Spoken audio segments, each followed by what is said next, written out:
OnSafari.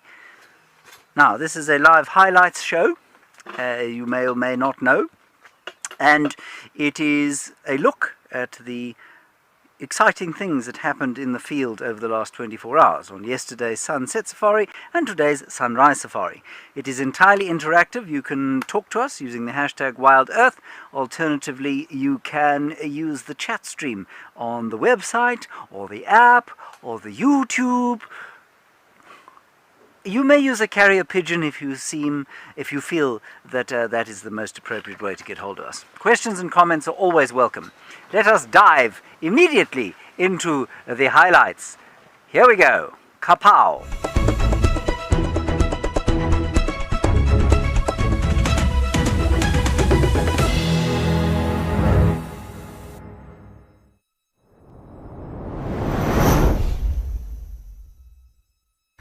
Super cool big bird of prey, and just as he gets his name, fish eagle, he is a very good fisherman, this fish eagle. So he does hunt for fish, but he can eat smaller birds, and in some places in Africa these fish eagle even kill flamingos. Isn't that crazy? So Georgie, age 7, most big birds of prey like the African fish eagle like we have here lay anything from about 2 to 3 eggs, because they actually don't have, these big birds of prey don't have a very high success rate. So like you get a lot of other birds, say ground nesting birds like guinea fowl and francolin, that will, again, they'll lay anything from 12, guinea fowls, anything from 12 to 20 eggs at one time, and hopefully half of those chicks survive. Whereas these birds of prey, a lot of them are actually endangered because they only have small clutches, and they just pray that one of their chicks will actually survive, because it's a lot of hard work that these big birds have to put into sitting. Imagine sitting on that egg, those eggs, making sure they're always warm, they're not too hot, they're not too cold. And even when their chicks hatch, sometimes it can be very difficult to feed them enough food. So they generally have anything from 1 to 3 eggs, but normally only one of the chicks will end up surviving in the end. So quite cool to see this guy, this fish eagle. Right. Well, that was fairly, I won't say astounding. I do think, however, that the fish eagle's greatest challenge at this time of the year is probably not keeping the eggies cool, but in fact keeping them warm, but in fact keeping them cool, because it has been frighteningly hot of late. Lots of fish eagles around at the moment.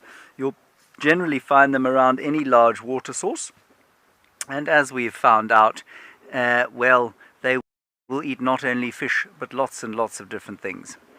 Dane, no, I have absolutely no idea if there are any countries that have the fish eagle as the national bird. I have no idea how many countries have the fish eagle as the national bird. I'm hoping somebody might actually look that up for me, and maybe we'll get an answer for you. It's a very good question. I've got no idea how many countries have the fish eagle as the national bird. Okay, I think let's dive into the next one. I think a bit more movement in the next one coming up. Here we go.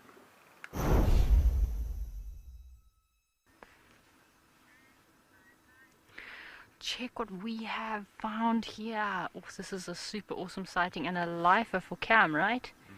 So this is a black-bellied bustard. Isn't that super cool? So it's actually looks like a male, so he is hiding his black belly or black chest from us. But I'm just having a look at the pictures here. So the female black-bellied bustard doesn't actually have a red eye, and she's a lot lighter in color. They're very territorial birds. Of course, as soon as we reversed back, he came right back to the same spot. They've got quite an interesting call, kind of like what? Call. I don't want to play his actual call because I'm quite close to him, and because they're so territorial, I don't want to disturb him at all. But check at that, isn't that cool? That's a magnificent bird. That was your first time, Cameron? Yeah. Seeing the red crested Korhan, but not the black-bellied. So the black-bellied's call is, Kerry did half of it there. It goes wah, and then wah. And in case you're wondering why she didn't want to play the call while the bird was there are a lot of hypersensitive birders, like Kerry for example, who won't play a bird's call when the bird's around because they feel it might stress them out. And that's a very valid kind of fear. I tend to be slightly less sensitive about it because, well, I feel like they'll get over it. But I fully support Kerry's ultra-sensitive kind of approach to that. And I'm sorry it didn't actually give a bit of a call there. Now, we have had some feedback on how many nations have the fish eagle as their national bird. We did a bit of research. Zambia, Zimbabwe, Namibia, and Sudan. I'm assuming South Sudan, maybe North Sudan, I don't know. But there it is, 4 birds, 4 countries have the African fish eagle as their national bird. Thank you for that. And a comment from Ren saying that it was a magnificent bird, the black-bellied bustard. Yes, it was a magnificent bird. I think the highlight of that particular clip is not so much that it was doing very much, but that it was an unusual bird for us to see.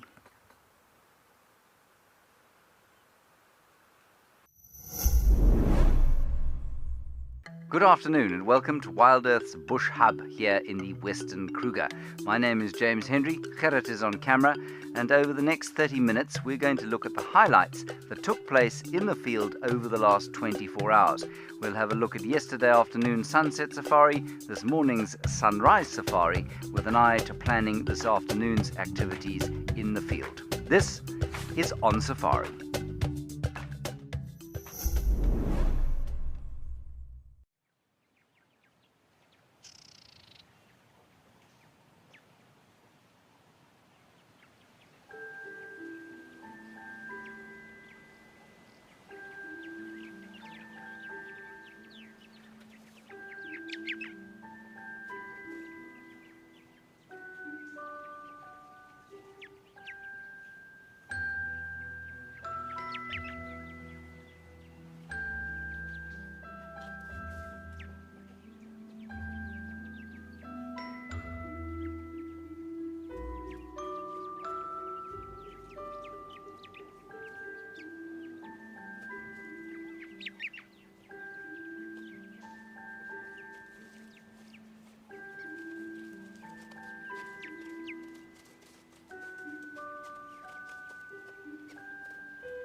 Welcome back to those of you who've just joined us. If you are wondering, you are watching OnSafari, and we are still in something of an advertisement break for some of our feeds, and so we are going to continue just sort of waffling until we are rejoined by our UK viewers, and then we will continue with the rest of the highlights show.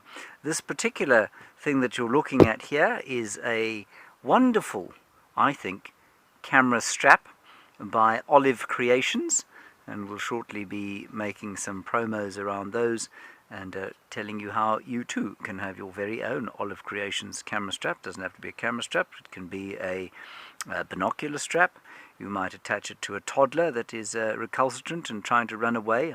I'm probably going to attach this to my daughter fairly soon because she's become mobile in the last little while, terrifyingly so. So yes, a very versatile and very good looking strap. This one actually has my name on it, believe it or not. There it is. See? Jamez, it says. Can you see that? Yes. Magnificent. All right. Well, the name, I think, and the strap. Yeah.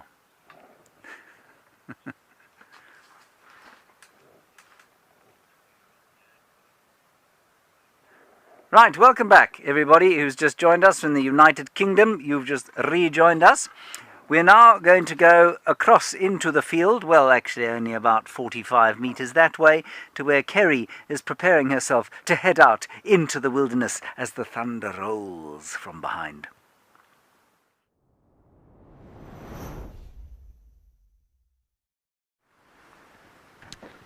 Good afternoon, good afternoon. My name is Kerry. Behind me on Wendy today we have Panda, and our plans are for the afternoon. Number one, we're going to try not to get blown away. Seems like there's a lot of rain that has picked up. Not rain, wind, my bad, sorry. And then, yeah, let's see if we can continue our Catterday theme or follow up on some of our furry creatures and see what's happening either with the dogs. I mean, we've got the 2 packs of dogs that, fingers crossed, should still be around. Thought I heard a bit of a bleating during our lunch break, so I hope a little Nyala or bushbuck hasn't succumbed to the forces of the wild dogs. But yeah, we're gonna follow up on those wild dogs, see if Lalamba's still up in the tree.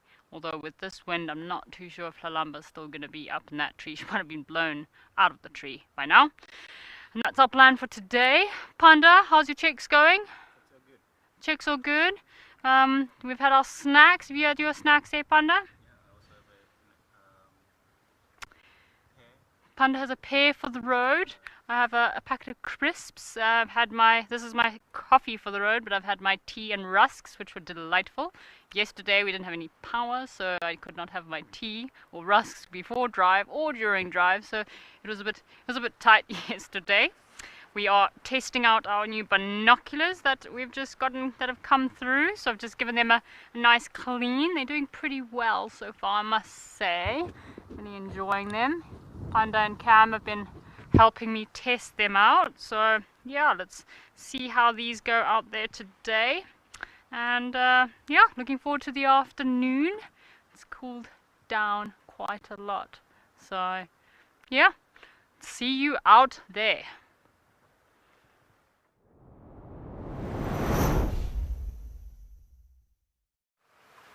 Good. Let's leap into the next highlight. I've skipped a few, mainly because I want to have just a quick discussion around leopards and their spot patterns.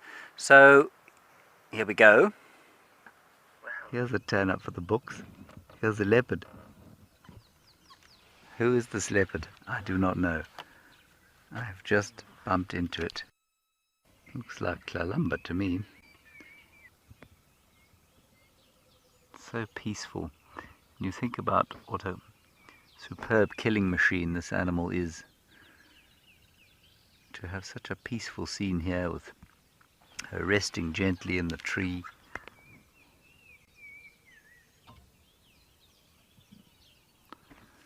I mean, she's fairly unmistakable. Her slightly jade eyes.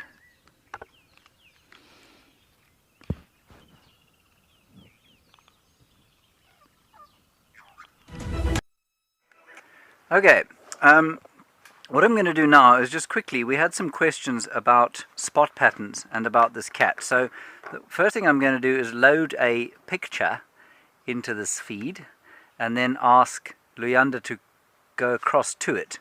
Luyanda, tell me when you are on to the picture. Are you on the picture, Luyanda? Wonderful, wonderful.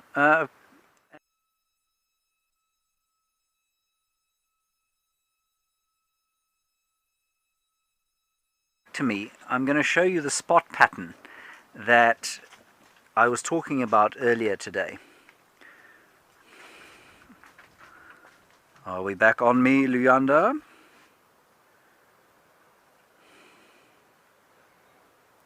Luyanda. All right, well done. Luyanda's directing the show today, by the way, everybody, and there's just a slight delay between my voice actually coming out of my mouth and it reaching him in Johannesburg. Okay, so we looked at Tlalamba today, and we had a question about spot patterns and what I'm talking about when I talk about spot patterns. I'll just give this leopard some eyes so you'll have an idea of what we're looking at here. That's the nose, there are the whiskers, and Tlalamba's spot pattern is 5-5. So she's got one like this, a slightly bigger one there, a kind of messy one there, one on top, and then one that sort of blends into them all like that. That's on the one side. And on the other side, she's got 1, 2, 3, a messy one behind here, and then one on top, sort of like that. I mean, that's a very rough approximation. So she's got 5 spots on our right, on her right, and 5 spots on the left. But when you mention this, when you talk about a 5-5 leopard, you read it from left to right. So if she was like that, she'd be a 2-5 leopardess. There are hundreds of ways of identifying these cats, and in fact most of our viewers who are exceptional at identifying leopards don't use these spot patterns. I do. I'm hopeless at identifying cats unless I get a really good look at the spot pattern. So that's what I'm talking about when I talk about these spot patterns. We'll go back here and I'll just show you one other picture that I took today, and it's really nice to be able to do this, to be able to show you what we've taken during the course of a day. Earlier, and I spoke there in that little highlights clip about the fact that she's got jade eyes, and I've done very little to this photograph. It was edited on my phone while we were out in the field, and so her eyes haven't been touched up at all, but you can see that they are jade colored eyes. Isn't that cool? Caitlin Boss, you say amazing photo. Yeah, I mean it is nice, but it's equipment and opportunity that's created that photograph, as opposed to tremendous skill on my part. Okay, Luyanda, if you come back to me, I'll just cue up the next clip, and then we'll go to it eventually. Okay, now we had some dogs and some lions. I'm actually going to do this backwards because we've had dogs quite a lot, but we've just got back to Amakhala, and Eric found these lions. So let me just go back to the beginning of his clip, and then we'll have a look at Eric's lions at Amakhala. They are out in the open. I'm not too sure if they maybe want to be hiding their locations, because right now they're giving it away. There's not much secret in this. But it's always nice to see lions out and about, quite active. It's a total of 4 females that's actually crossed over the road in front of us that are heading towards these antelope. It would seem the antelope have actually moved. So they've given away their position.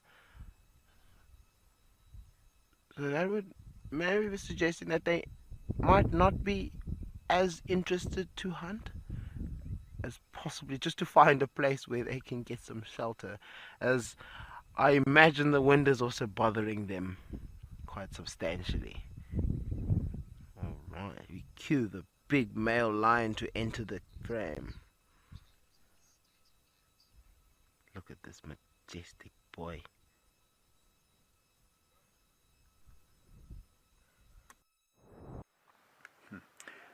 Wasn't that wonderful to see those lions there at Amakhala? Lovely to be back in the Eastern Cape as well. And for those of you who are wondering, if you're regular watchers, we have a break at Amakhala every so often. We're sort of on average 3 weeks there and then 1 week off, and it's great to have them back. On the edge of the Karoo they sit, somewhere between the Karoo and the coastal plain, and that's why you get this really varied and beautiful landscape of Eastern Cape Valley bushveld, open plains, and then the deep river gullies. It's really a lovely space, that. Those lions, I don't know much about them as characters, but I'm always struck by, in these fenced reserves, and that's not a negative thing. I mean, it's reclaimed farmland, and so it's not an open system like in the Kruger here. And I'm always struck by how statuesque the lions are in those areas. They look like models. They are the Ryan Goslings of male lions because they don't have a tough time, really, because the competition is less. So they're not fighting for territory all the time. As the same age male lion here will have a smaller mane and his face will have scarring all over it.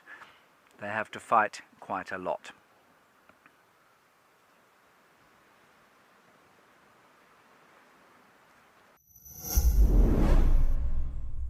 We all know the struggle of finding the perfect gift. But what if you could give them an unforgettable experience? Something truly extraordinary. Introducing Nature Eye. Fly a real drone remotely at iconic locations, witnessing the beauty of nature like never before. Sign up to be an explorer and you could win one of these experiences yourself. Visit natureeye.com today.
Right, welcome back to those of you who have just rejoined us.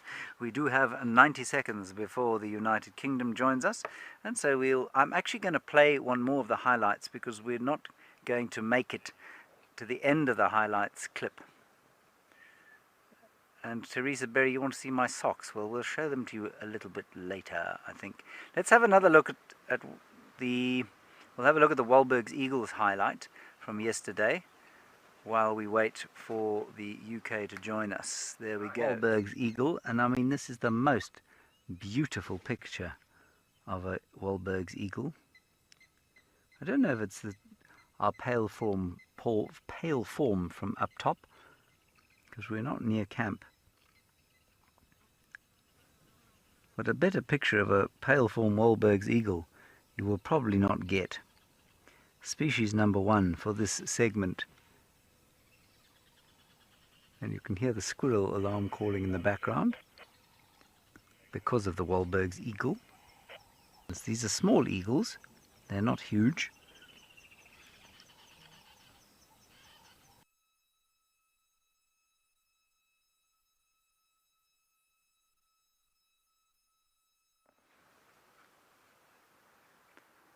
Welcome back to our viewers in the United Kingdom. We've just been having a look at a Wahlberg's eagle that we saw yesterday, and we're now going to move on to some wild dogs before we run out of time entirely and don't see any hounds before the end of the show.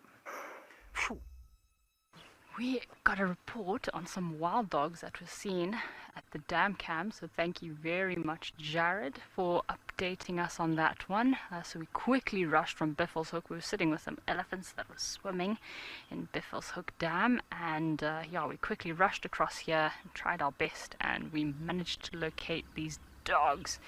It was super exciting. Of course, we had to do a little bit of a Ferrari safari, sorry. We have another vehicle in the background here. It's quite an exciting morning. We've definitely had incredible sightings this morning. I must say it was rather exciting. Cam and I had to quickly rush down here. We circled the dam like a shark circling blood and water. Couldn't see these dogs. End up doing a bit of off-roading behind the dam cam there. So if you are watching the dam cam, you would have seen Cam and I doing a little bit of bindu bashing, and then we got another report of dogs kind of in the southwestern corner, and we thought maybe we've lost these guys, but then we found our way back to the road, and surprise, surprise. Nice work, Cam.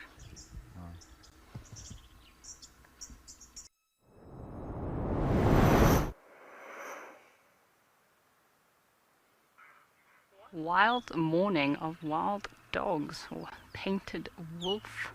So we got another report of some wild dogs or painted wolves that had come in from the western boundary and headed straight across to this open grassland. Hello, woodland kingfisher area, just close to our camp, so just kind of west of our camp. So our other two, we only had two individuals that were just kind of very lazily sitting on the road, so we thought we'd quickly come across, and thanks to the other guides we got some help, and shucks, managed to find another pack of wild dogs. What a wild morning. Yes, what a wild morning indeed it was. Look, there's a fairly calm wild dog sightings, those two, but really wonderful to have them here. And they are just outside of camp. Kerry's told me that she's just found them now. They're still in the same place, and so we'll probably start the sunset safari with those wild dogs. K9 girl, you say you'd love to see a wild dog kill. There are a lot of people who say that until they see it, and then they don't want to see it again. It's pretty gruesome. It's very amazing, and it's shocking and astounding and impressive all at the same time.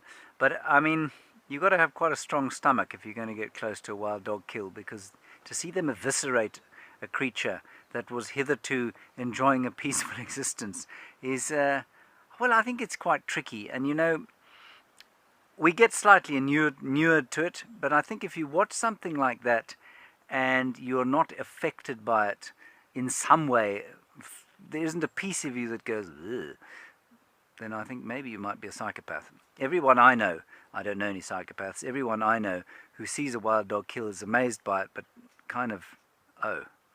In fact, that goes for any kill, be it a crocodile in the Mara, or lions killing a buffalo, or however it goes. It's that, it's watching life being snuffed out like that is quite tricky. Maybe it's even worse the older you get. I'm not sure. Certainly, I've got to a place where I can watch it fine, but it's not something that I find particularly appealing. Okay, we're going to go out now. I'm not sure if we're going to look for a leopard or maybe take those wild dogs from Kerry. If she wants to go and look for the leopard that we had this morning, we'll discuss that when we're out there. Thank you for your questions and for your comments. Please grab your favorite drink and head out on the sunset safari with us.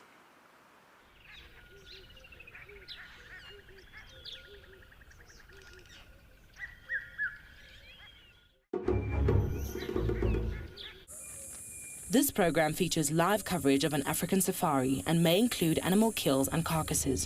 Viewer discretion is advised.